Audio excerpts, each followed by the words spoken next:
L'opération a été baptisée Light It Up Blue. Elle consiste à éclairer en bleu, à travers le monde, des bâtiments emblématiques, le bleu étant la couleur de l'autisme. À Monaco, c'est la princesse Charlène, très impliquée dans le combat que mène l'association Mona, qui a elle-même lancé les illuminations le 2 avril, date de la journée mondiale de sensibilisation à l'autisme. Il faut savoir que dans le monde, aujourd'hui, 67 millions de personnes sont touchées par cette maladie. C'est une maladie que nous commençons à combattre de mieux en mieux, d'une certaine manière qui se démocratise, qui est mieux acceptée. Il reste quand même une souffrance importante pour les enfants comme pour les familles et des progrès considérables à faire pour les chercheurs afin d'amener des cliniques nouvelles pour ces patients-là. Chaque jour permet une avancée et des structures comme Mona concourent de façon très importante à l'amélioration des soins et des techniques pour ces enfants. Donc c'est vraiment un moment important. Aujourd'hui, c'est une journée majeure. Ce bleu, à mi-chemin entre le bleu électrique et le bleu turquoise, a été spécialement créé par le célèbre nuancier de couleur Pantone pour l'association monégasque Mona.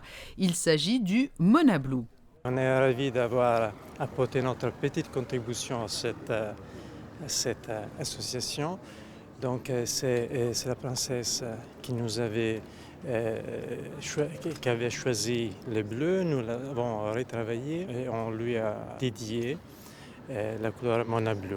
Et il faut dire que lorsqu'on dédie une couleur, comme dans le cas de l'association Mona, on ne va pas les commercialiser, donc ça restera privé pour l'association. L'association Mona, dont la princesse Charlène est la présidente d'honneur, va poursuivre de son côté son travail de sensibilisation, d'accompagnement des malades et des familles et de financement de structures de recherche innovantes. Ce dernier volet est d'autant plus important que de récentes études ont mis en évidence la piste génétique pour vaincre l'autisme. Nous sommes encore loin d'arriver à une thérapie génique pour l'autisme.